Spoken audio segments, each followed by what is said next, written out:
So if you replace the wiper blades on this vehicle, if you get universal ones, you want to start by taking this attachment off and putting on another one that looks like this, and I'll show you why in a second. So I'm going to take this wiper arm, flip it up. There should be two little tabs here. Squeeze on those, pull this out, just like that. Set that aside. Now you don't want to let go of the wiper arm like this, because if it falls down, smashes the windshield, it'll break it.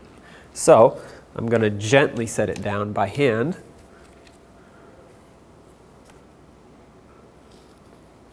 Leave it right there.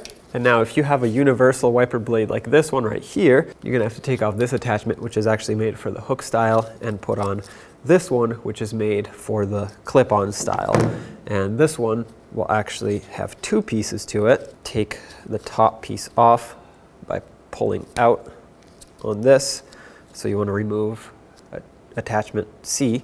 Then you're left with attachment B, as you can see. To remove this one, attachment D, off of the wiper blade, press down on this tab here, pull back on it, remove it, take attachment B, line it up, slide it in. Now you can take your wiper arm, take this attachment B, and see these two little clips that you had to press to unlock it. Slide those right here where they can hook on to the two tabs on the bottom, then press it up. The top will click into place.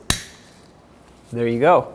Now on the back side of the wiper, you'll have this white protective piece that you want to take off. I guess it's not the back side, it's the front side. It's the wiper. Set it down gently and do the same to the other side.